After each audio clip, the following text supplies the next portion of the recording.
শোনো, আজ আমি তোমাকে ভালো লাগার কথা বলতে আসিনি। আজ আমি তোমাকে সত্যিটা বলতে এসেছি।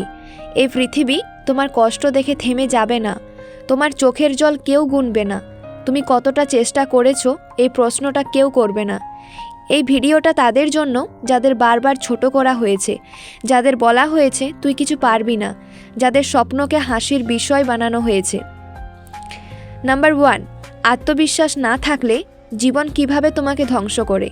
তুমি খেয়াল করেছো সবচেয়ে বেশি কষ্ট পায় সেই মানুষটা যার ক্ষমতা আছে কিন্তু সাহস নেই। আত্মবিশ্বাস না থাকলে তুমি ধীরে ধীরে অদৃশ্য হয়ে যাও। তুমি থাকো কিন্তু তোমার অস্তিত্বের কোনো ওজন থাকে না।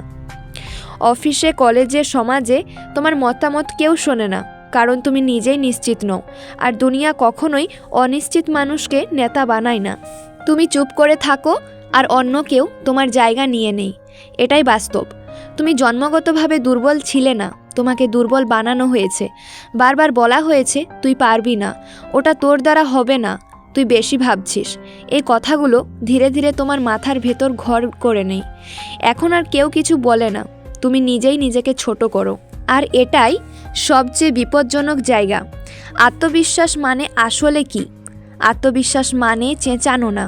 আত্মবিশ্বাস মানে আগ্রাসী হওয়া না।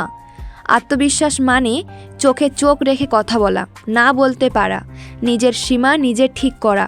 শান্ত মানুষরাই আসলে সবচেয়ে আত্মবিশ্বাসী, কারণ তাদের প্রমাণ দেওয়ার দরকার পড়ে না। কিভাবে ভেতর থেকে আত্মবিশ্বাস তৈরি করবে? প্রথম ধাপ, নিজেকে আর ছোট করো না। নিজের মুখে কখনো বলবে না আমি পারি না, আমার দ্বারা হবে না। তুমি যা বলো মস্তিষ্ক সেটাকেই সত্য ধরে নেই।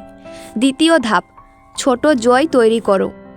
প্রতিদিন একটা কাজ করো যেটা তোমাকে ভয় দেখায়। ভয় পালালে কমে না, ভয়কে মোকাবিলা করতে হবে। যারা তোমার আত্মবিশ্বাস ভেঙে দেয় তাদের থেকে দূরে থাকো। সবাই তোমার ভালো চাইবে না, কিছু মানুষ থাকবে যারা তোমাকে নিচে নামিয়ে নিজেরা বড় হতে চাইবে। তাদের সাথে বেশি কথা বলো না, তাদের ব্যাখ্যা দিও না, শান্তভাবে তাদের থেকে দূরে সরে যাও। আত্মবিশ্বাস মানে সবাইকে ধরে রাখা না, নিজেকে বাঁচিয়ে রাখা। শেষে একটাই কথা বলবো, মনে রেখো এই দুনিয়ায় কেউ তোমার জায়গা করে দেবে না, নিজেকেই করে নিতে হবে। আজ তুমি যদি শক্ত না হও, কাল তোমাকে পিষে দেবে। তাই সিদ্ধান্ত নাও, কাঁপা পা নিয়ে হলেও বলো তুমি সামনে হাঁটবে। কারণ আজ থেকে তুমি দুর্বল না, আজ থেকে তুমি সাহসী, তুমি আত্মবিশ্বাসী।